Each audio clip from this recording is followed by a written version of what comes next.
Hello guys, it's been a while since I made the video. I have been gone for a couple of weeks, but now I'm back again. In today's episode, we're gonna talk about the preview of the Eyüp game and how our squad ended after the transfer window closed. Let's first look at the players who joined us and left us in this transfer window.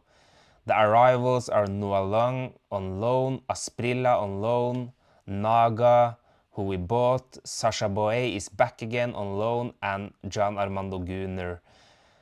First of all, what you see here is that our squad has been much younger with these transfers. And in my video that I made when the transfer window opened was that I talked about that we needed to younger our squad. And as you see, Noah Lang, who is 26 years old, Asprilla, who is 22, Naga, who is 18, Sasha Boe, who is 25, and Gian Armando Gunner, who is 18 years old. I think that's a very smart move. And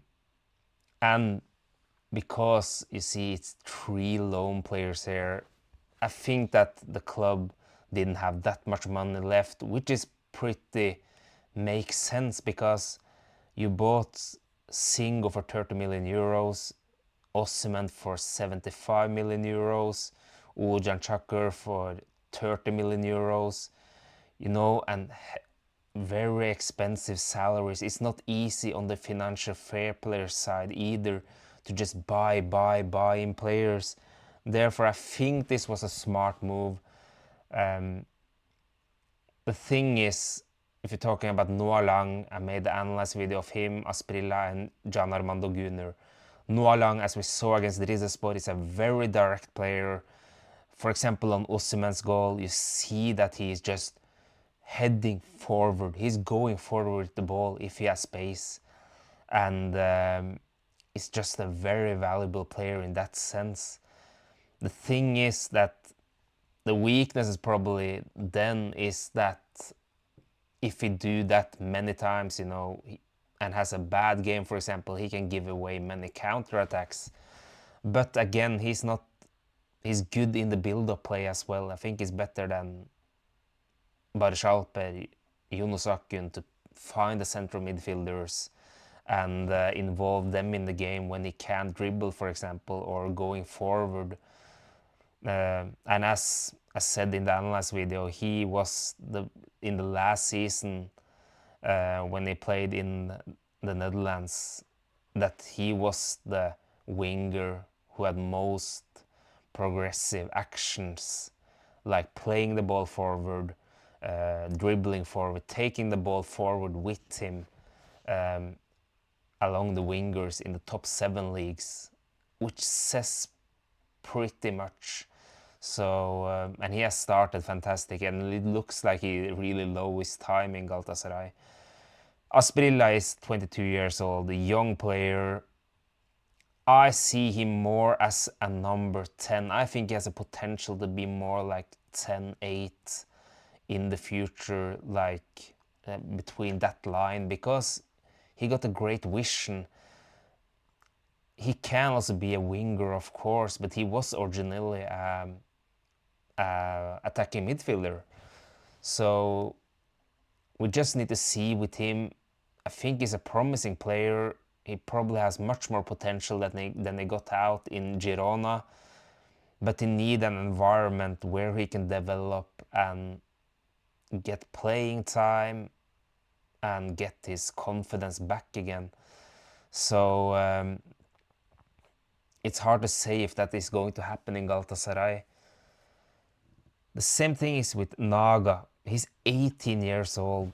I had not watched a lot of him because I was gone for 2 weeks. I tried to look at some games. Unfortunately, I didn't have that much time. I watched some parts against Egypt, and for example, in that game, he was brilliant, and it didn't look like he was an 18-year-old kid there. He looked so. The thing I noticed was that he was always scanning, for example, before he got the ball. And one thing is that you scan a lot. That's the one thing, but if you can use that as well. It was one situation where he saw on the left side that it was a player in his position. Therefore, he went on the right side. It's just a small detail and had a lot of space there, for example, that he can see where it is space around him when you're so young. And it's not only that, with the ball, that he's, his technique is not the worst, but you see these stats where he's topping from the teenagers and so on. He's just a promising player. But the thing is, with the young players in big clubs who needs to win every game, it's so difficult to develop because it is hard for them to get playing time. And this is the thing. The managers need to think about the next game, the next game, the next game. They can't think 5 years in advance or 2 years or even 3 months. Because if Okanoja are thinking that, okay, I want to develop Naga, maybe he's going to be like this fantastic player and going to be one of the best players if Okanoja is using him every game. But the risk is there as well that he's going to, maybe do some mistakes, maybe we're going to lose some games, I don't know. But then again, we will ask for Okan Hoxha to, get sacked if he loses 3 games in a row and Naga has 2 errors or whatsoever. But then people will say, yeah, but how then are the young players going to play? Okan Hoxha has said it himself that he believes that young players will win the position for themselves. And it's very harsh, but in big clubs that's very true. For example, Arda Unai, I'm not saying I still have big hopes for Arda Unai, but for example, if he had played great in the games, he got 45 minutes there, 90 minutes in some games, and if he had played great in one of every game there, he would probably I don't think Okan Hoxha would have hesitated to start with him, for example. But it is that's the thing, it's so difficult to suddenly be one of the best players when you're 18 years old on the pitch. So it's very difficult, but it's not only Galatasaray. This is for almost every teams that wants to win the league titles and so on. It's so hard, but you need to give them some playing times, of course.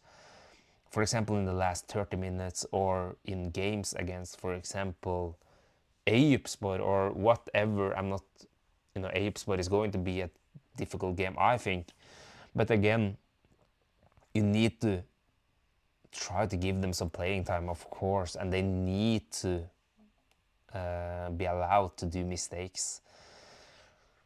But the thing with Naga is that, as you see now, Yusuf Demir is gone. When Yusuf Demir joined, we had big hopes for him. He had played for Barcelona, who has played for that club when you're so young. Yes, it is many from La Masia, their own childs, but how many are coming from other clubs to play for Barcelona when they are 17, 18 years old? It is very rare. But the thing is, again, when you're so young, is that you can end up everything from a fantastic player who you are selling to one of the biggest teams in the world or to a Premier League team or whatsoever. He can also end up to not be even good enough for the Super League in 1 to 2 to 3 years time. The mindset has much to do with it as well, of course, but again, 18 years old, very young, but from what I have seen from Naga, he looks like a very promising player, at least. Sasha Boye, we all know him.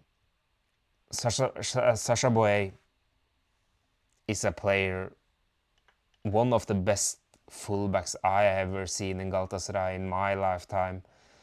The thing with Sasha Boye, I think, is outstanding when it comes to 1-versus-1 situations. It's very difficult to dribble past him. Even in his first season when we faced Barcelona, I remember it, that he won the ball against the Barcelona players. He was difficult to get dribbled past. But I'm really curious to see how his form will be. Not only his form, his mentality.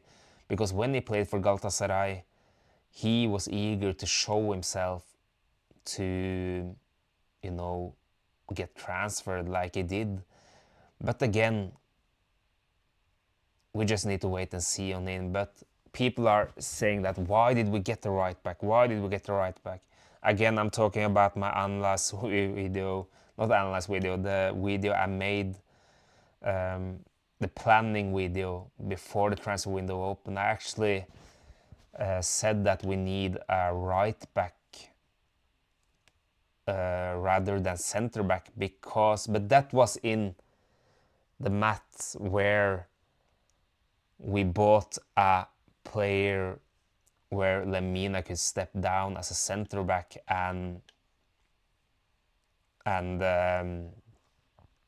we had a central midfielder who was more like this Lemina type, because Naga is not that kind of central midfielder that's physical, strong, fast, winning those 50-50s.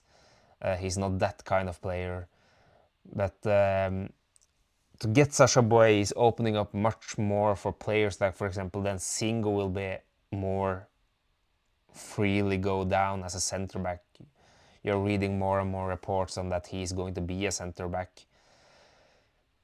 And the thing there, I would talk about it when I show the squad as well.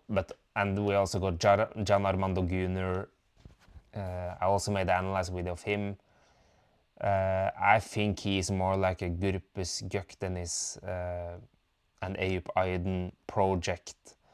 He has not played any senior games for his former club, so therefore I think that he has only played under 19 and he just turned 18 years old, so we need to be really patient with him and just need to see where he is going to develop.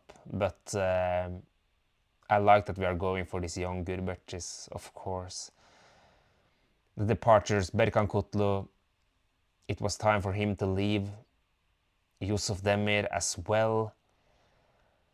And Kazımcan on loan, I know that that was a hot topic for many, that Kazımcan went on loan because he had performed so well when he got the chance for us. The thing is that Kazımcan has the confidence, I think, to believe that he can be in the World Cup squad. I think it's therefore he left to just play, and for Başakşehir, who is a team that is on an uptrend. They are playing good football right now under Nuri Hoca and are winning many games, are one of the better teams in the Super League. He's probably not guaranteed to play, but I think that he believes that he is going to play there. And even Kazımcan, when he was on not as good as he has been now, he was in the national team squad actually, on the bench. So it's on the national team, the left backs is not something that's growing on trees, you know. So for him, I think he has that dream. That's what I think, at least. And if you see how much Kazımcan developed just for playing for Ankaragücü and in Russia, again, playing time on senior level for these youngsters. I'm talking about Arda Ünyay, Naga, Can Armando Gunner. They need to play senior football as early as possible. Naga has done that, but it doesn't help if he's sitting 2-3 years on the bench and barely getting any playing time for Galatasaray. If that's going to be the case, he needs to play some kind of way. If it is a rotation in Galatasaray or if it is on loan, it's the same for Arda Ünyay, it's the same for Can Armando Gunner. Just look at Kazımcan, how much he gained on that. I actually like Kazımcan's performance on the left back more this season than Eren Elmalı. I think Eren Elmalı has been weak on the left back, and Kazımcan has shown more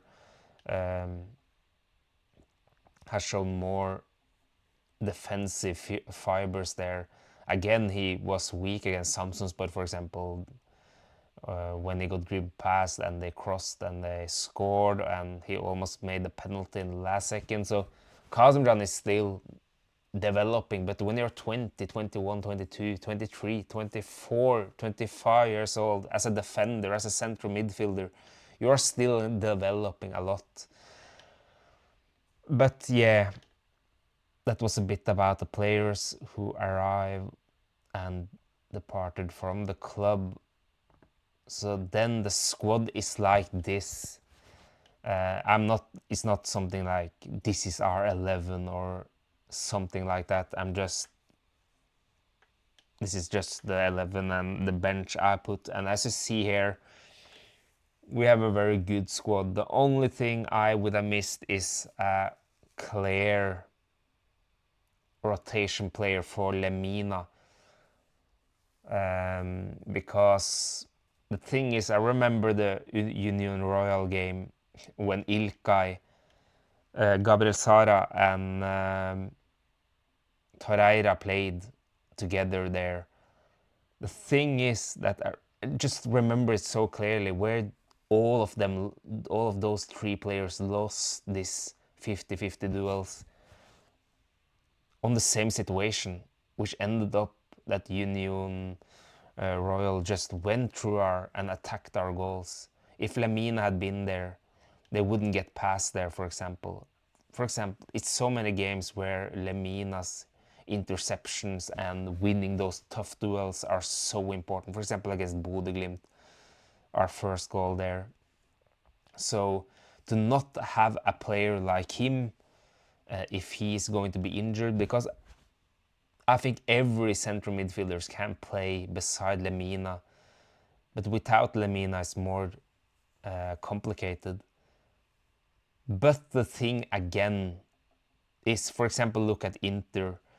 They have not the most physical central midfielders. For example, Hakan Çalhanoğlu, Barella, and Mkhitaryan. They are not the most physical strong players, but what they do is that they put up one extra center back who is supporting them in the offensive marking, for example. Therefore, if you have a player like, for example, Jakobs, Abdulkarim, Sanchez, Boy, or Singo, for example, who can help. Let's say Sanchez is helping one of the central midfielders in that, for example, high pressure or offensive markings. Then, for example, you can get compact with Abdulkarim, Singo, and Sasha Boy, for example, almost like this hybrid three in the back. Because I think it's important that we have this physical players who are joining and helping. For example, if Sara and Torreira are playing in difficult games, they need help from these players. Another solution as well is that, for example, Salah is playing as that number 10. If, let's say, if Gabriel Sara and Torreira are playing in central midfielders, Lemina is injured, God forbid. Salah as a number 10, we remember against Ajax that he is very good to win those second balls. He's not the strongest Salah, but he's just a fighter, and he is aggressive. He's good to win this ball. He's good to read the ball. He's a smart player in my eyes, and he is a player who's even winning the duels, the headers. And therefore, I think that if we're taking him in there, he is at least more physical than Gabriel Sara and Torreira in that sense. Of course, Torreira has other skills like winning in high pressure, and so he's a fantastic player. I'm not saying anything about that, but to have a player like, maybe then Salah can help there. It's many options now because of the squad is so deep. I just wish that we had this kind of squad when the season started. Again, I know, as I said, it's very difficult because of the financial fair play. It's very difficult in terms of the money we have spent and so on. So that's the probably reason why. But to have this depth now, if you're getting eliminated from the Champions League, then you're playing one plus the cup, of course. Then you're playing 1 to 2 games per week with this depth. I don't know. When you played 8 Champions League games, this depth would have been fantastic, where you could rotate and you could probably be in the top 8 then, I think. But again, it's not easy to make this squad. Maybe some arguments that, yeah, but Singo for 30 million euros, why couldn't you just buy 3 players for 10 million, 10 million, 10 million? I understand both arguments. In the end, I can also understand Okan Hoxha that he wanted like a clear profile that is going directly into the team and strengthen the team. It is not easy to strengthen this team either. It's probably one of the best teams Super League has ever seen, this squad. So yeah, it is what it is. But right now we have a deep squad, so that's good to see. Because, for example, before the Eyüp game, players really need to fight for their place, to play in the Champions League, to play the next game. When your squad is so big, the players will be they will be pushed to perform. Competition is always very good, because when Leroy Sané, Yunus Akgün and Barış Alper has played all of the games, for example, as attackers, it is easy for them to think that, okay, I had a bad game, but again, I can play the next game. I'm going to play the next game. Who is Yusuf Demir going to play in front of me? No, never. So, but this is the 11 I think will start against Eyüpspor, because it's not necessarily the 11 I would have started with myself if you're thinking about which players are deserving to play. Because I think, like for example, Salah, maybe that's going to happen as well, should play in front of Yunus Akgün. Yunus Akgün is a very, very important player, but he has been a bit poor lately. For example, against Rizespor, it's clearly that his confidence is very low at the moment. It was one situation where he played to Osimhen on his feet. In that situation, his body was like this. He was moving like this. And I imagined like the old Yunus, he's seeing Osimhen there. But the goal is here. And he's playing this ball. But the older Yunus would have gone in again with his left foot and shot or something. But he just played the pass quickly every time, made the wrong decisions. He got his goal as well, but what I'm trying to say is that Okan Hoxha really, really admires Yunus Akgün's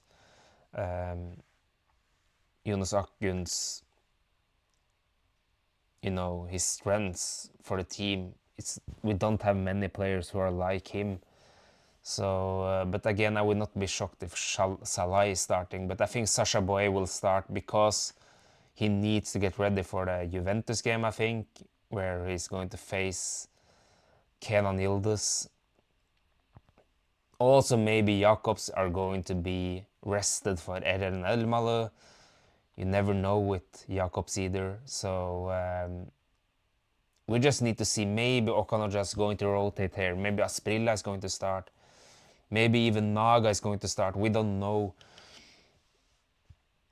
But again, that's a good thing as well, that you have so good squad right now that you are not really sure on who is going to start. We have a really good squad.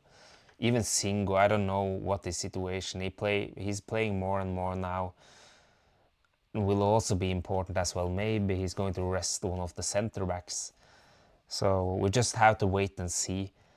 The Eyüp game, it is before a Champions League game. We are struggling before these Champions League games. But again, when you have the competition in your squad, I believe, I said earlier that I think it's going to be a difficult game. But I also as well expect that we are going to dominate this game totally, where these players are very hungry to show themselves because they want to play. Maybe Galatasaray, I forgot him as well because he's been in great form lately. Maybe he's going to start as well. It's very difficult to say. And Eyüpspor is a team who is just over the relegations.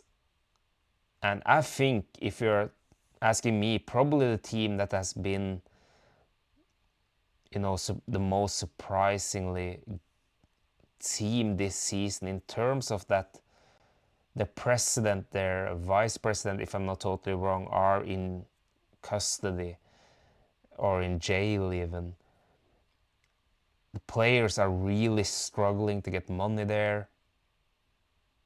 And, they lost Arda Hoxha last season, which is a big character, of course. They have some good players. They have Arda, no, not Arda, Akbaba, our former player, and Jankat, who is on loan, our goalkeeper, who had a good game against Başakşehir.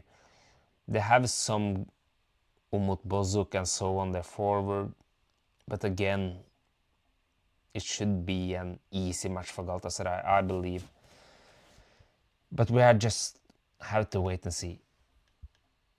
Okay, guys, this was it for now. I'm happy to be back. If you like this kind of video, please hit the like button, subscribe button, and I hope to see you soon. Bye.